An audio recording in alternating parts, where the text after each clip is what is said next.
সবাইকে স্বাগত দীপ্ত সংবাদে, সাথে রয়েছে দোলা ডলরের। শুরুতেই জানাবো সংবাদ শিরোনাম। মব জাস্টিস কোনোভাবেই গ্রহণযোগ্য নয় বললেন স্বরাষ্ট্র উপদেষ্টা, হবে তদন্ত কমিটি। চট্টগ্রাম সিটি কর্পোরেশনের ২,১৪৫ কোটি ৪২ লাখ টাকার বাজেট ঘোষণা। রথযাত্রা ঘিরে সাজানো হচ্ছে ধামরাইয়ের শ্রী শ্রী যশ মাধবের রথ, ব্যস্ত আয়োজকরা।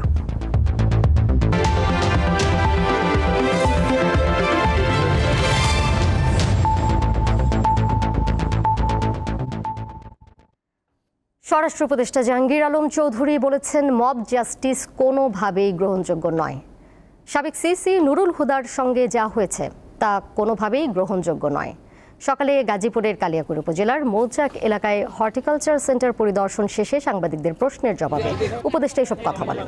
তিনি আরও জানান, আইনশৃঙ্খলা রক্ষাকারী বাহিনীর সামনেই KM নুরুল হুদার ওপর হামলা হয়েছে। এর জন্য একটি তদন্ত কমিটি গঠন করা হবে। ঘটনার সঙ্গে যদি আইনশৃঙ্খলা রক্ষাকারী বাহিনীর কেউ জড়িত থাকেন তবে তাদের বিরুদ্ধেও আইনানুগ ব্যবস্থা নেওয়ার হুঁশিয়ারি দেন জাহাঙ্গীর আলম চৌধুরী। অ্যারেস্ট হয়েছে নুরুল হুদা সাহেব, আর এটা হলো গতকালকে উনি ইসে থেকে অ্যারেস্ট হয়েছে, কি জানি বলে এই উত্তরা থেকে। বাট ওনার যেভাবে করা হয়েছে যে মব জাস্টিস, এটা হলো কোনো অবস্থায় গ্রহণযোগ্য না।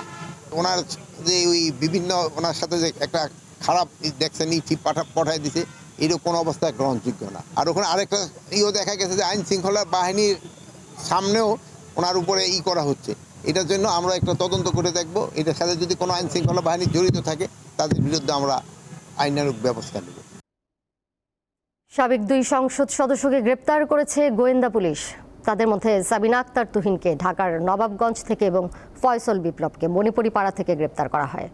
10ম জাতীয় সংসদের সংরক্ষিত নারী আসনে এমপি হন তুহিন। তার বিরুদ্ধে বাংলাদেশ উন্মুক্ত বিশ্ববিদ্যালয়ে LLB-তে ভর্তি পরীক্ষায় ফেল করেও প্রভাব খাটিয়ে ভর্তি হওয়ার অভিযোগ রয়েছে। এর আগে জুলাই আন্দোলনে হত্যা মামলার আসামি মুন্সিগঞ্জ 3 আসনের সাবেক এমপি মোহাম্মদ ফয়সল বিপ্লবকে রোববার রাতে গ্রেপ্তার করে ঢাকা মহানগর পুলিশের গোয়েন্দা শাখা। 2024 সালে স্বতন্ত্র হিসেবে নির্বাচিত সাবেক এই সংসদ সদস্যের বিরুদ্ধে বৈষম্য বিরোধী ছাত্র আন্দোলনের সময়কার একটি হত্যা মামলা রয়েছে। আন্দোলনের সময় মুন্সিগঞ্জে গুলিবিদ্ধ হয়ে মোহাম্মদ সজল নামে একজন নিহত হন। এই ঘটনায় ফয়সল বিপ্লব সহ 451 জনের বিরুদ্ধে হত্যা মামলা করেন তার ভাই। রাষ্ট্রপতিকে শপথ পড়াবেন কে, প্রধান বিচারপতি নাকি স্পিকার? সেই প্রশ্নে রুলের শুনানি হবে আগামী 7 জুলাই। সোমবার বিচারপতি AKM আসাদুজ্জামান ও বিচারপতি সৈয়দ এনায়েত হোসেনের সমন্বয়ে গঠিত হাইকোর্ট বেঞ্চ এক রিটের বিষয়ে শুনানির এই তারিখ ধার্য করেন। গীতিকবি শহীদুল্লাহ ফরাইজি গত 10 মার্চ রিটটি করেন। রাষ্ট্রপতিকে প্রধান বিচারপতি শপথ বাক্য পাঠ করাবেন বাদ দিয়ে পঞ্চদশ সংশোধনীর স্পিকারের পড়ানো সংক্রান্ত বিধান কেন 72-এর মূল সংবিধানের সঙ্গে সাংঘর্ষিক ঘোষণা করা হবে না এবং সংশোধনের অংশটুকু কেন বাতিল হবে না তা জানতে চাওয়া হয়েছে রুলে। আইন সচিব, মন্ত্রিপরিষদ বিভাগের সচিব ও সুপ্রিম কোর্টের রেজিস্ট্রার জেনারেলকে বিবাদী করা হয়েছে এই রিটে।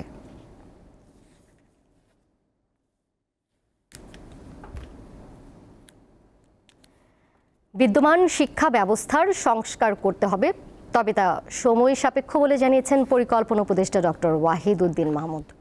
সকালে BUP career and education fest 2025 উদ্বোধনী অনুষ্ঠানে তিনি বলেন, অন্তর্বর্তী সরকারের মেয়াদ রয়েছে আর মাত্র 5 থেকে 6 মাস। এই স্বল্প সময়ের মধ্যে জনগণের সব চাহিদা পূরণ করা সম্ভব নয়। উপদেষ্টা বলেন, শুধু অবকাঠামো উন্নয়ন দিয়ে দীর্ঘমেয়াদে দেশের অগ্রগতি সম্ভব নয়। মূল শক্তি হতে হবে মানব সম্পদ। বিদেশি প্রযুক্তির ওপর নির্ভরতা কমিয়ে আনার ওপর গুরুত্ব দিয়ে তিনি বলেন, শিক্ষার্থীদের কৃত্রিম বুদ্ধিমত্তা বা AI-তে প্রশিক্ষণ দেওয়া জরুরি। কর্মক্ষেত্রে টিকে থাকতে হলে এই প্রযুক্তির জ্ঞান অপরিহার্য। এছাড়া যার যে বিষয় পছন্দ সে বিষয়ে ক্যারিয়ার গড়ে তোলা উচিত বলে মনে করেন তিনি। পুরো শিক্ষা খাতে অনেক সংস্কারের দরকার। সেই সংস্কারগুলো করতে অনেক সময় লাগবে, একদিনে হয় না। উন্নয়নের আমরা যেদিকে যাব সেই দিকে যাওয়ার জন্য যে ধরনের প্রশিক্ষণ দরকার, যে ধরনের মানব সম্পদ দরকার, সেটা আস্তে আস্তে তৈরি করতে পারবো। মানব সম্পদ ছাড়া আজ পর্যন্ত কোনো দেশ উন্নত হতে পারেনি। এবার QSL চট্টগ্রাম সংবাদ।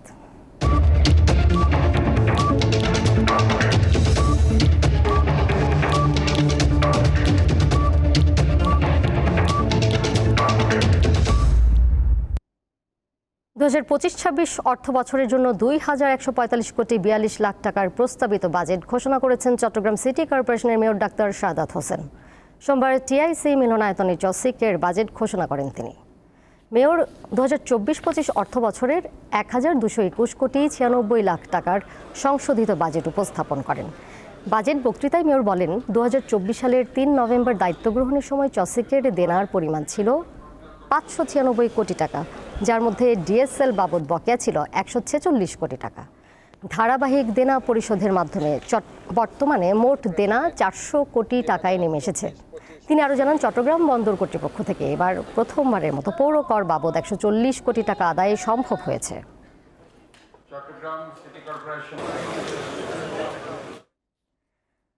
চট্টগ্রামে করোনা ভাইরাসের নতুন ভ্যারিয়েন্টের সংক্রমণ ধীরে ধীরে বাড়ছে। গত 24 ঘন্টায় করোনা ভাইরাস শনাক্ত হয়েছে 6 জনের শরীরে, মৃত্যু হয়েছে 2 জনের। দুপুরে চট্টগ্রাম সিভিল সার্জন কার্যালয়ের পক্ষ থেকে এসব তথ্য জানানো হয়েছে। এখন পর্যন্ত চট্টগ্রামে মোট করোনা শনাক্ত হয়েছে 78 জনের দেহে, মোট মৃত্যু হয়েছে 6 জনের। এর মধ্যে করোনা ভাইরাস সংক্রমণের প্রস্তুতি হিসেবে চট্টগ্রাম মেডিকেল কলেজ হাসপাতালে আলাদা ওয়ার্ড করা হয়েছে এবং চট্টগ্রাম জেনারেল হাসপাতাল প্রস্তুত রাখা হয়েছে। বাগেরহাটের পূর্ব সুন্দরবনে অভিযান চালিয়ে আগ্নেয়াস্ত্র গুলি সহ বনদস্যুকে আটক করেছে কোস্টগার্ড। ভোরে সুন্দরবনের শিবসা নদীর আর ভাওয়ানি খালে অভিযান চালিয়ে তাকে আটক করা হয়। দুপুরে কোস্টগার্ড মিডিয়া কর্মকর্তা লেফটেন্যান্ট কমান্ডার হারুনুর রশিদ জানান, গোপন সংবাদের ভিত্তিতে ভোরে সুন্দরবনের শিবসা নদীর আর ভাওয়ানি খালে কোস্টগার্ডের একটি দল অভিযান পরিচালনা করে। এ সময় একনলা বন্দুক, তাজা কার্তুজ সহ সুন্দরবনের বনদস্যু করিম শরীফের অন্যতম সহযোগী সোহেল হোসেন মিঠুকে আটক করা হয়।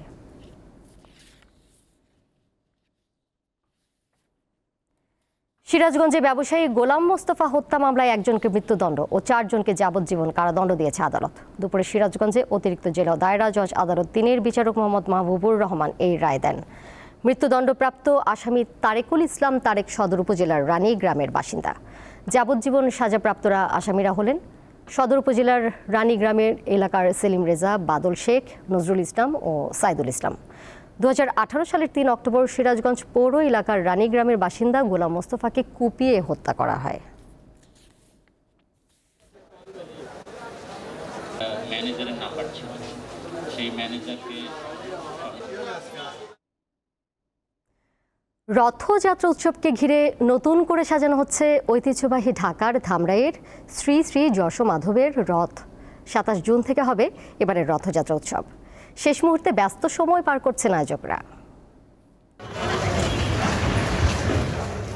আয়োজকদের দাবি, ঢাকার ধামরাইয়ের শ্রী শ্রী যশো মাধবের রথটি বিশ্বের দ্বিতীয় বৃহত্তম এবং প্রায় 400 বছরের পুরনো। এই রথ সাজানো হচ্ছে নতুন করে, দেয়া হচ্ছে রং তুলির আঁচড়, করা হয়েছে কাঠের কাজের সংস্কারও।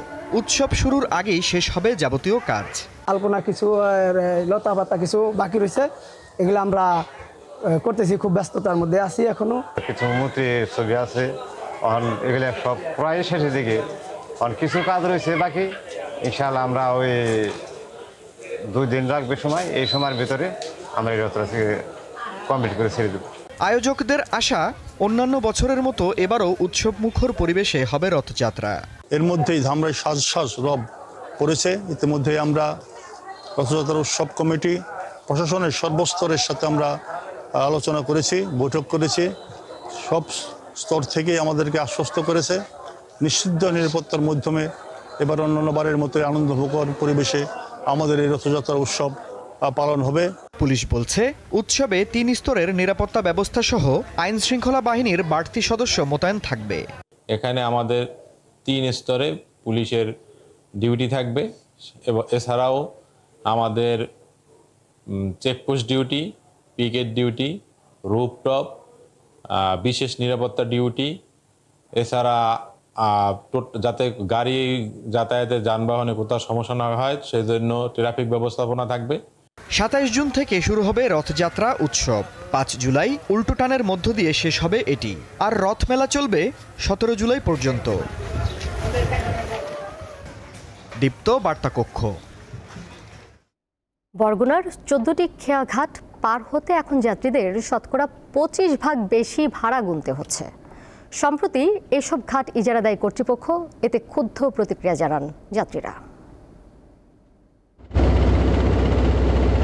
নদীবেষ্টিত উপকূলীয় জেলা বরগুনা। এর এক উপজেলা থেকে অন্য উপজেলায় যেতে খেয়া দিয়ে পার হতে হয় নদী। প্রতিদিন লক্ষাধিক মানুষ পার হন খাকদন, পায়রা ও বিষখালী নদী। সম্প্রতি এসব নদীর 14টি খেয়াঘাট ইজারা দিয়েছে জেলা পরিষদ। এরপর বাড়ানো হয় ভাড়া, ফলে 20 টাকার জায়গায় গুনতে হয় 25 টাকা। সরকারি আধা সরকারি চাকরিজীবী ওনারা দৈনন্দিন আসা যাওয়া করে, ওনাদের কাছ থেকে আগে হাফ ভাড়া নিত, এখন ওনাদের কাছে ফুল ভাড়া নিচ্ছে। বরগুনা জেলায় যে প্রত্যেকটা জায়গায় এই খাওয়া ভাড়া বৃদ্ধি হয়েছে, এই বৃদ্ধি আসলে সাধারণ মানুষ আমরা এটা চাই না। 25 টাকা এই নদীতে পার আনলাম 25 টাকা দিয়ে। এখন তো আর ডিজেলের দাম বৃদ্ধি হয় না, হয়েছে? দাম তো পুনরায় আগেরটাই রয়েছে, তাই এখন যে মনে হয় যে বৃদ্ধি নিল, যে কিসের জন্য নিল? অনেক জেলায় ঘুরে ঘুরে চাকরি করি আমরা, এই জায়গার মতো আর কোথাও নাই। এই জায়গায় যে ভাড়াটা নিচ্ছে এই 20 টাকা অনেকের কষ্টকর হয়েছে। আবার দেখা যায় রাত হলে জুলুম 50 টাকা নিয়ে যায়। এটা তো আপনার 3 বছর প্রতি 3 বছর পর ভাড়া বাড়ার নিয়ম আছে, সেই নিয়ম অনুযায়ী বা সরকারিভাবে ভাড়াটা বাড়ছে, কিন্তু আমাদের কোনো হাত পাই করতে পারছে। সরকারি মূল্য তুই নিতে হয়েছে, চাইছিলাম একটু কমাই নিতে, 7বার টেন্ডার হয়েছিল কিন্তু সেটা পারি নাই। ভাড়া বৃদ্ধির প্রতিবাদে মানববন্ধন ও স্মারকলিপি দিয়েছে বিভিন্ন সামাজিক সংগঠন। আমরা দাবি জানিয়েছি কমানোর জন্য, যদি কমানো না হয় এক্ষেত্রে আসলে বরগুনার যে সাধারণ মানুষ বা সচেতন নাগরিক তারাও কিন্তু নানা আন্দোলন সংগ্রামের তারা কিন্তু আসলে ঘোষণা দিয়েছে। জেলা প্রশাসক বলছেন সবকিছু সমন্বয় করার জন্য ভাড়া বাড়ানো হয়েছে। বিদ্যমান যে নীতিমালা, সেই নীতিমালা অনুযায়ী আমরা যখন ভিত্তিমূল্য নির্ধারণ করি ইজারার জন্য, তখন পূর্ববর্তী 3 বছরের গড় মূল্যের উপর 10% বৃদ্ধি করে আমাদেরকে মূল্য নির্ধারণ করতে হয়। এখন যেহেতু মূল্য বৃদ্ধি পাচ্ছে, এখন এই মূল্যটা বৃদ্ধি পাওয়ার পরে যারা ইজারা নিবে তাদেরও তো বিষয় আছে, এবং এছাড়াও যে খেয়াঘাটের যে সেবা, সেই অবকাঠামোগত উন্নয়ন, বিভিন্ন সেবার জন্য কিন্তু জেলা পরিষদ বিভিন্ন খরচ করে থাকে। তিনি জানান 25 টাকা ভাড়া আগামী 3 বছর বহাল থাকবে। দীপ্ত, বার্তা কক্ষ। সাভারের শিমুলিয়ায় অবৈধ সীসা তৈরি ও টায়ার পুড়িয়ে তেল তৈরির কারখানায় অভিযান চালিয়েছে পরিবেশ অধিদপ্তর। এ সময় গুড়িয়ে দেওয়া হয় অবৈধ সীসা কারখানা। এছাড়া টায়ার পোড়ানোর কারখানাকে 2 লাখ টাকা জরিমানা করা হয়েছে। দুপুরে উপজেলার শিমুলিয়া ইউনিয়নে এই অভিযান চালানো হয়। পরিবেশ অধিদপ্তরের নির্বাহী ম্যাজিস্ট্রেট কিশোর কুমার দাস জানান, দীর্ঘদিন ধরে পরিবেশ অধিদপ্তরের ছাড়পত্র না নিয়ে পরিবেশ দূষণ করে টায়ার পুড়িয়ে তেল তৈরি এবং পুরনো ব্যাটারি থেকে সীসা তৈরি করে আসছিল কারখানাগুলো।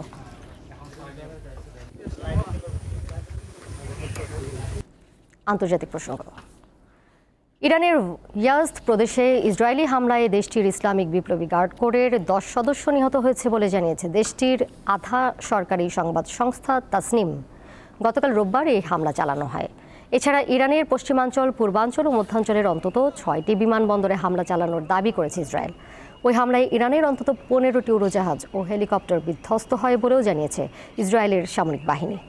ইরানের মধ্যাঞ্চলের কেরমানশাহ প্রদেশের হামিল শহরে ইসরায়েলের ড্রোন হামলায় এক মা ও তার 6 বছরের ছেলে সন্তান নিহত হয়েছে বলে জানিয়েছে দেশটির গণমাধ্যম। সোমবার সকালে তেহরানের দক্ষিণ পূর্বের পাচিন মিলিটারি কমপ্লেক্সেও হামলা হয়। অন্যদিকে ইসরায়েলি হার্মিস ড্রোন ভূপাতিত করার তথ্য এবং ফুটেজ প্রকাশ করেছে ইরান। দেশটির সর্বোচ্চ ধর্মীয় নেতা আয়াতুল্লাহ আলী খামেনি জানান, ইসরায়েল বড় ভুল করেছে, এর শাস্তি অবশ্যই পেতে হবে। এর আগে রোববার রাতে তেল আবিব, হাইফা এবং ইসরায়েলের উত্তর ও মধ্যাঞ্চল লক্ষ্য করে অন্তত 27টি ক্ষেপণাস্ত্র ছোড়ে ইরান।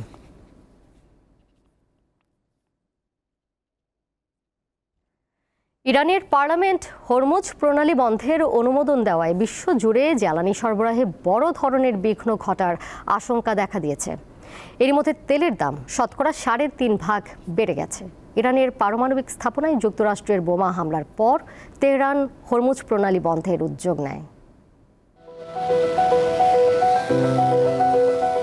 ইরান ইসরায়েল যুদ্ধে জড়িয়েছে যুক্তরাষ্ট্র। এর অংশ হিসেবে শনিবার মধ্যরাতে ইরানের গুরুত্বপূর্ণ 3টি পারমাণবিক স্থাপনায় বিমান হামলা চালিয়েছে ওয়াশিংটন। এরই জেরে বিশ্ব বাণিজ্যের অন্যতম গুরুত্বপূর্ণ জলপথ হরমুজ প্রণালী বন্ধের অনুমোদন দিয়েছে ইরানের পার্লামেন্ট। এটি ইরান ও ওমানের মধ্যে একটি চ্যানেল, পারস্য উপসাগরকে ওমান উপসাগর ও আরব সাগরের সঙ্গে যুক্ত করার একমাত্র পথ। এই জলপথটি সৌদি আরব, ইরাক, কুয়েত, সংযুক্ত আরব আমিরাত ও ইরানের মতো তেল উৎপাদনকারী দেশগুলোর রপ্তানির প্রধান মাধ্যম। বিশ্বের শতকরা প্রায় 20 ভাগ তেল হরমুজ প্রণালী দিয়ে সরবরাহ হয়। জ্বালানি ও পরিবহন বাজার পরামর্শক সংস্থা ভর্টেক্সের তথ্য অনুযায়ী প্রতিদিন প্রায় 2 কোটি ব্যারেল অপরিশোধিত তেল, কনডেনসেট ও জ্বালানি এই পথে পরিবহন করা হয়। বিশ্বের অন্যতম বৃহৎ এলএনজি রপ্তানিকারক দেশ কাতারও এই প্রণালীর ওপর অনেকটা নির্ভরশীল। হরমুজ প্রণালীর দৈর্ঘ্য 167 কিলোমিটার। এর প্রবেশ ও প্রস্থান পথ প্রায় 50 কিলোমিটার প্রশস্ত। এক পাশে ইরান, অন্য পাশে ওমান। ভূ রাজনৈতিকভাবে এটি অত্যন্ত গুরুত্বপূর্ণ। সৌদি আরব হরমুজ প্রণালী দিয়ে প্রতিদিন প্রায় 60 লাখ ব্যারেল অপরিশোধিত তেল রপ্তানি করে। এই প্রণালী দিয়ে এশিয়ার বিভিন্ন দেশে শতকরা প্রায় 82% জ্বালানি সরবরাহ করা হয়। চীন, ভারত, জাপান ও দক্ষিণ কোরিয়া সম্মিলিতভাবে এই জলপথে তেল ও কনডেনসেটের শতকরা প্রায় 70% আমদানি করে।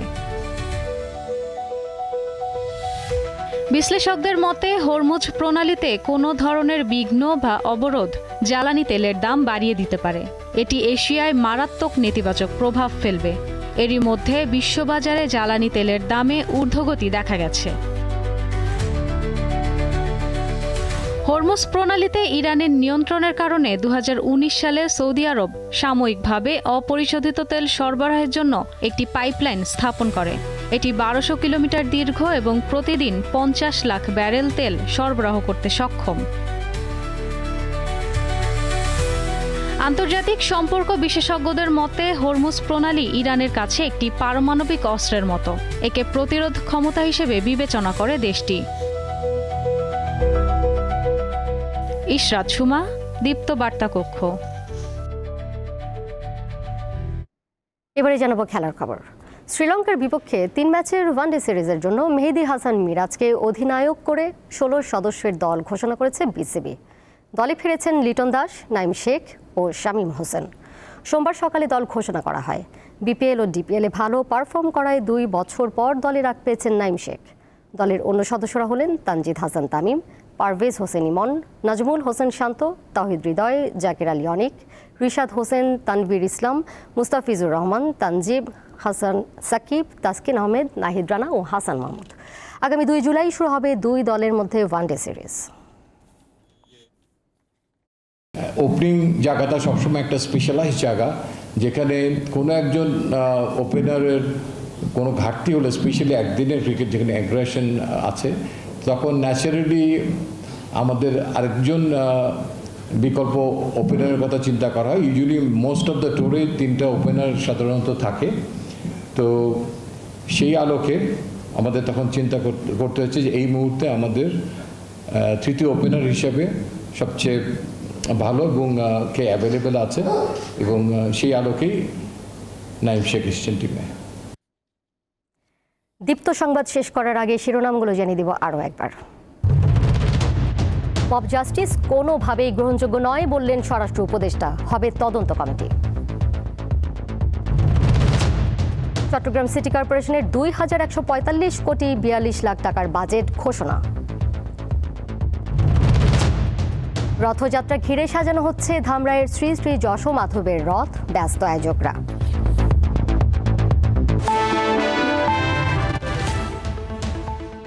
এই ছিল এখনকার মতো। পরের সংবাদ দেখবেন সন্ধ্যা 6:40। এছাড়াও আরও তথ্য এবং বিনোদনের নানা খবর জানতে যুক্ত থাকুন দীপ্ত ডিজিটাল প্ল্যাটফর্মে। ধন্যবাদ সবাইকে।